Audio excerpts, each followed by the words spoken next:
remember my mother saying to me and my brother, I complained because I had no shoes until I met a man who had no feet. Toastmaster of the day, fellow Toastmasters, and guests. I had the privilege last week of being given a tour of the Pentagon by a Toastmasters member. Something occurred during that tour that I would like to share with you. First of all, a bit of background information that I didn't know about the Pentagon.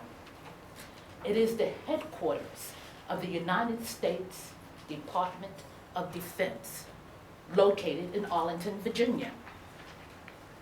The Department of Defense is actually the branch of the federal government that is responsible for national security and also for the Defense Department. Now, the Defense Department are made up of different other departments, such as the Department of the Army, the Navy, which includes the Marines, the Air Force, and in time of war, the Coast Guard, as well as 4 other national intellectual agencies. The Pentagon is the world's largest office building, comprising of 6 million square feet. It employs 26,000 people. It has 6 zip codes, 24 restaurants, stores, boutiques. It even includes the department, or has a branch of the Department of Motor Vehicles, a blood bank. Also, it has 4 Toastmasters clubs. The Pentagon was constructed in 1943.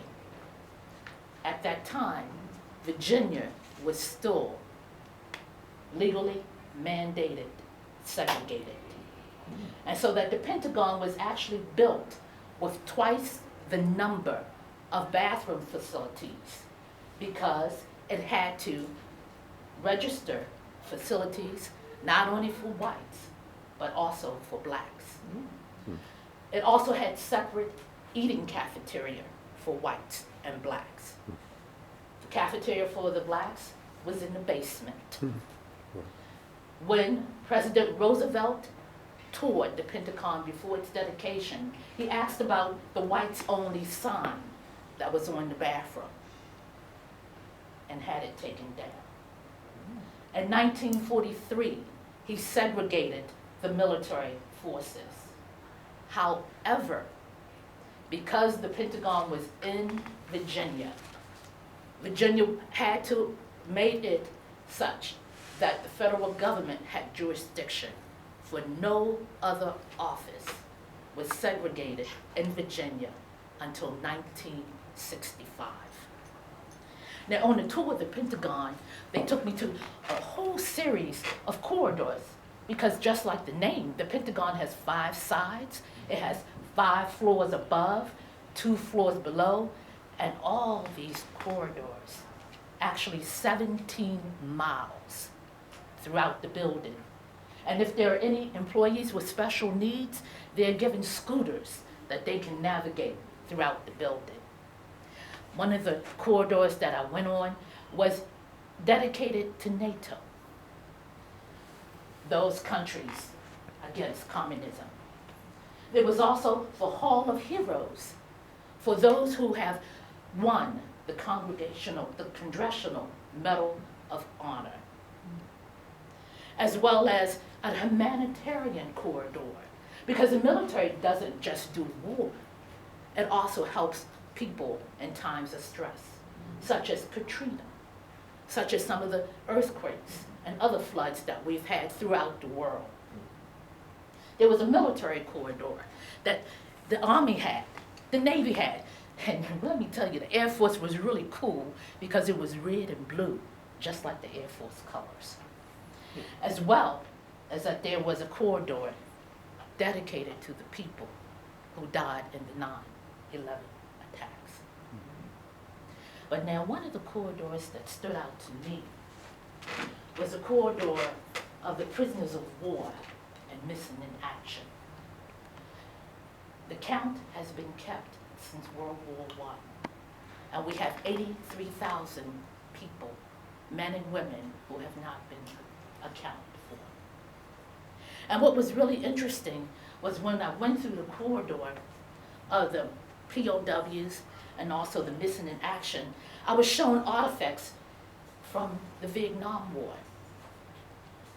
See, the Vietnam War is special to me. That's the war of my generation. That's the war that my friends and my family served in.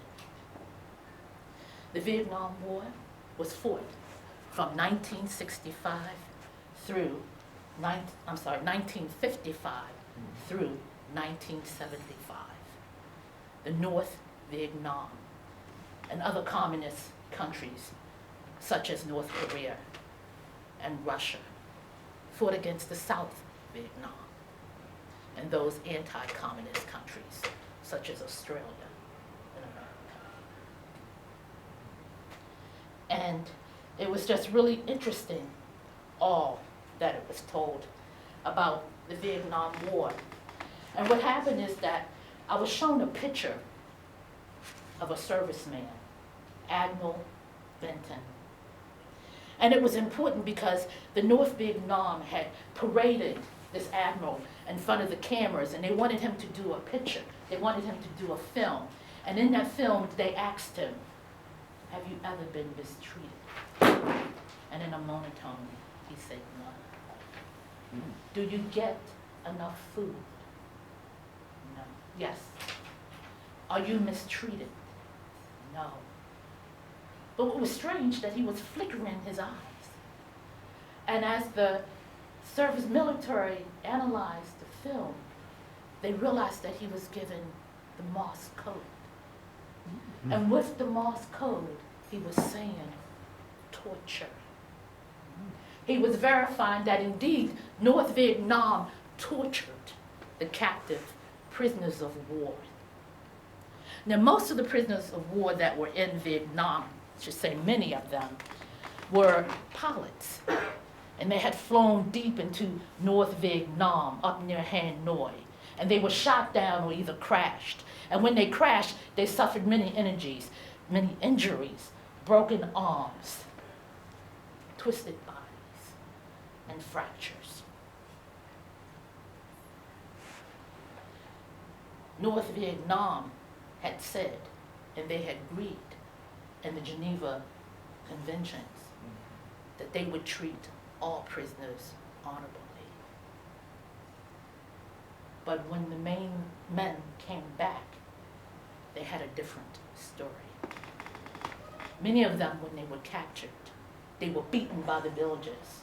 The villagers were angry. These were the Americans who was bombing their land and their home.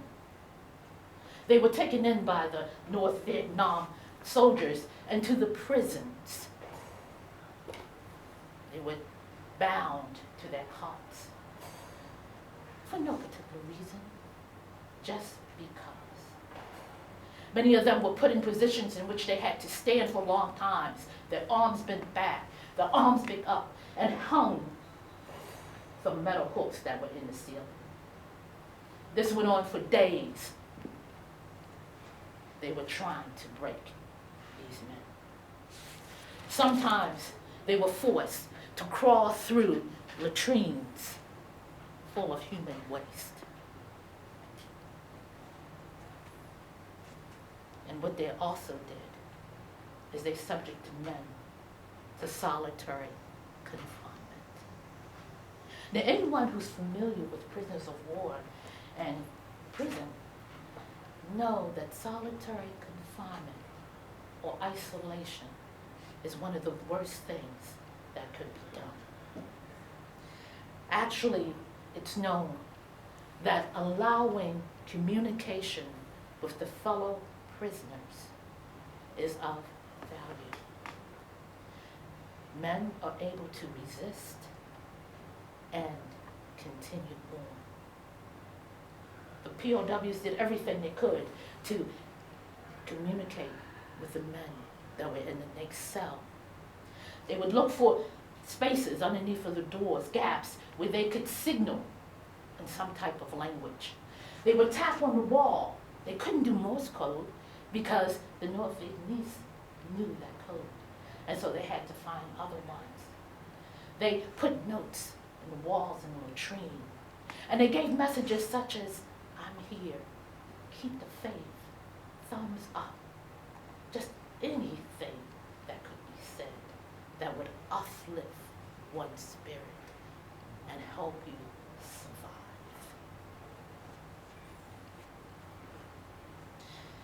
The tapping on the wall was not just sounds.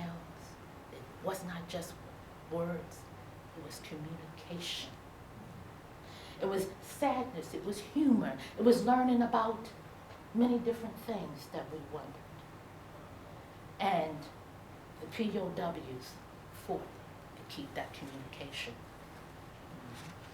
John McCain was in prison, and he stated that he strived to communicate. He wanted to keep communicating, and when he was caught, he was hung for 4 days, and he was beaten every 2 to 3 hours by different guards. His left arm was broken. Prisoners who still tried to communicate with one another, they were hung upside down from beams. They were ready, and they were made to stand for hours, not being allowed to rest. It was in 1970 that the Americans did an attack on one of the prisoners and on one of the prisons in Hanoi, Vietnam. They ended up killing 200 of the North Vietnamese soldiers. However, when they got into the prison, the American POWs had already been vacated by the South Vietnamese. But that was a wake-up call to the South, because they realized that was almost a successful mission.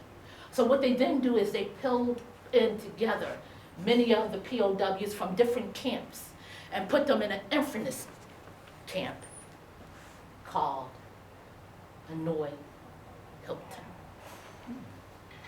Hanoi, after the capital of North Vietnam, and Hilton, being sarcastic, really wasn't like Hilton. However, the prison, which had been built to serve 600 people, now had 2,000. And so the men would gather together, about 50 in a room, and they were able to communicate. They were able to talk. They had no supplies. They had no books. But they realized that this is an opportunity to prepare ourselves to go out into the world. And so they would ask a member, tell us what you know about something. And so they had French classes, Spanish classes, chess classes. They were able to exercise. They were able to fellowship and enjoy one another.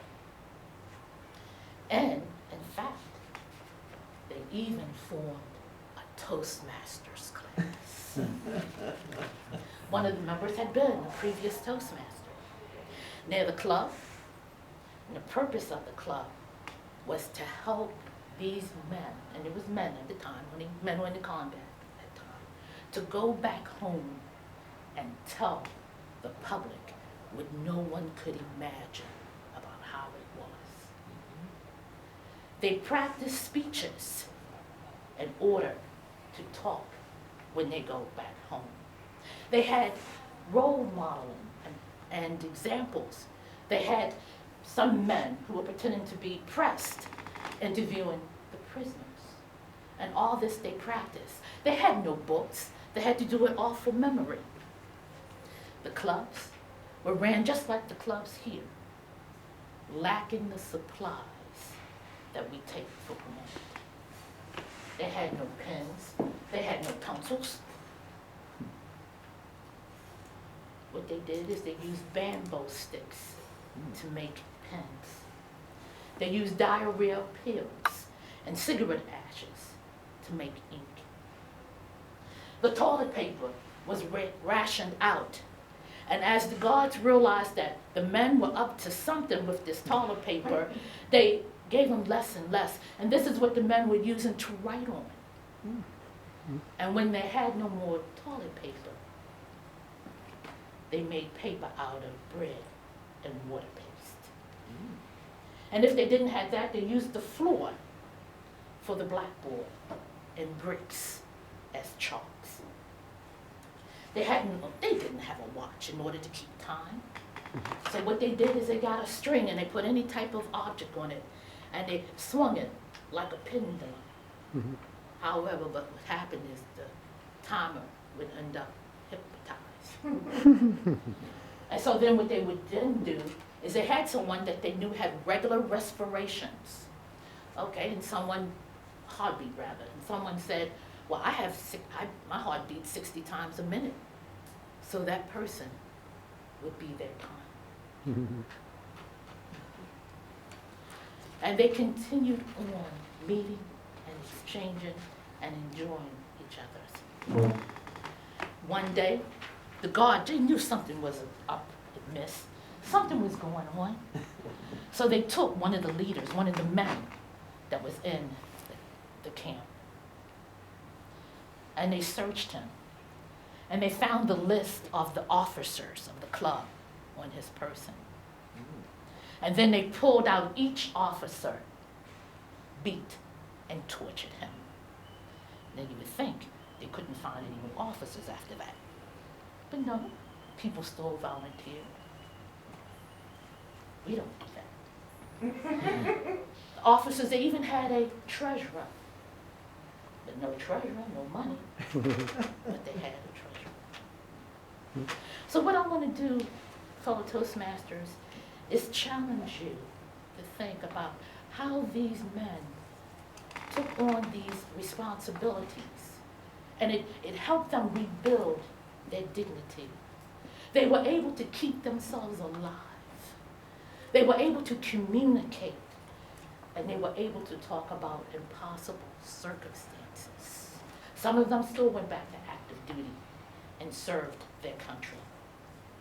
Now we, here in the States, yes, we have frantic schedules, we have children in school, we have demands of the job, but can't we do a little more? Do we appreciate what Toastmasters is and how we can benefit? Do we take advantage of the fellowship that's made available? Do we fulfill the promises that you just heard us make tonight? I know that at the beginning of the week, Bill had 4 members. Bill had a full agenda. 4 o'clock today, 3 people had canceled. Take advantage of what we have. When I left the Pentagon that day, I have to realize, and I have to think about it, that even though the United States, with its injustices and with its flaws against all people of race, gender, religion, and sexual orientation, despite that, when I left the Pentagon that day, I was proud to be American. And more so than anything else, I was proud to be a Toastmasters.